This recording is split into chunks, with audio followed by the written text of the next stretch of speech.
Berlandaskan agenda prioritas pemerintah Republik Indonesia yang terdapat di dalam program Nawacita Presiden serta pengalian dana subsidi BBM ke sektor pendidikan, maka pemerintah Indonesia mencanangkan program Indonesia Pintar untuk siswa yang kurang mampu dalam hal ekonomi untuk meningkatkan produktivitas dalam belajar. Maka diluncurkanlah Kartu Indonesia Pintar. Tujuan dari program Indonesia Pintar: 1. Meningkatkan akses bagi anak usia 6 hingga 21 tahun untuk mendapatkan layanan pendidikan sehingga tamat satuan pendidikan menengah dalam mendukung pelaksanaan pendidikan menengah universal atau rintisan wajib belajar 12 tahun. 2. Mencegah peserta didik dari kemungkinan putus sekolah atau drop out atau tidak dapat melanjutkan pendidikan akibat kesulitan ekonomi. 3. Menarik siswa putus sekolah atau drop out atau tidak melanjutkan sekolah agar kembali mendapatkan layanan pendidikan di sekolah atau sanggar kegiatan belajar SKB atau pusat kegiatan belajar masyarakat PKBM. Anak usia sekolah 6 hingga 21 tahun dari keluarga pemegang KKS akan mendapatkan Kartu Indonesia Pintar. Manfaat yang diterima dari program Indonesia Pintar berupa uang tunai bagi jenjang sekolah dasar dan yang setara sebesar Rp225.000 per semester. Bagi jenjang sekolah menengah pertama dan yang setara sebesar Rp375.000 per semester. Sedangkan jenjang sekolah menengah atas atau kejuruan dan yang setara sebesar Rp500.000 per semester.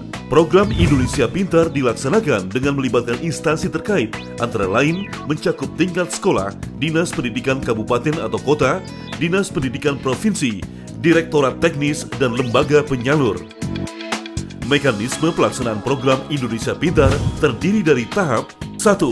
Siswa atau anak 6 hingga 21 tahun melaporkan nomor KPS, KKS, KIP anggota keluarganya ke sekolah SKB, PKBM, lembaga kursus dan pelatihan. 2. Sekolah SKB, PKBM, lembaga kursus dan pelatihan memasukkan nomor KPS, KKS, dan KIP siswa ke Dapodik, sedangkan SKB, PKBM, lembaga kursus dan pelatihan mengusulkan melalui format usulan. Mencetak usulan calon siswa penerima. Meminta pengesahan ke Dinas Pendidikan Kabupaten atau Kota. 3. Dinas Pendidikan Kabupaten atau Kota mengesahkan usulan penerima dari sekolah, SKB, PKBM, lembaga kursus dan pelatihan. Menyampaikan usulan yang telah disahkan ke Direktorat Teknis. 4. Direktorat Teknis Kemdikbud menetapkan SK penerima dana KIP, mengirim SK ke Dinas Pendidikan Kabupaten atau Kota, tembusan ke Dinas Pendidikan Provinsi, menginstruksikan lembaga penyalur untuk mentransfer dana PIP ke rekening siswa. 5. Lembaga penyalur membuat rekening per siswa penerima.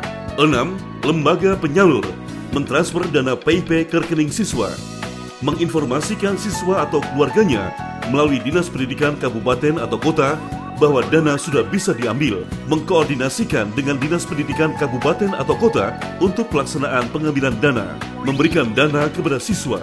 7.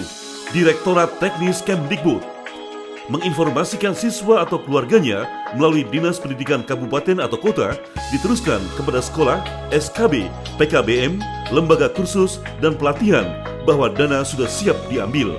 Mengirim SK penerima PIP ke Dinas Pendidikan Kabupaten atau Kota untuk disampaikan ke sekolah atau siswa. 8. Dinas Pendidikan Kabupaten atau Kota meneruskan menyampaikan SK ke sekolah, SKB, PKBM, lembaga kursus dan pelatihan. Mengkoordinasikan dengan sekolah, SKB, PKBM, lembaga kursus, pelatihan, dan lembaga penyalur untuk jadwal pencairan dana.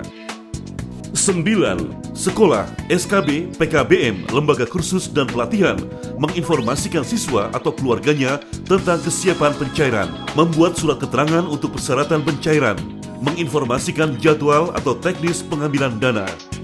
10. Siswa atau anak 6 hingga 21 tahun membawa surat keterangan dari sekolah, SKB, PKBM, lembaga kursus dan pelatihan berikut persyaratan lain untuk pengambilan dana. Mencairkan dana PIP di lembaga penyalur. Setiap anak bangsa berhak mendapatkan pendidikan demi meningkatkan kualitas hidup rakyat Indonesia.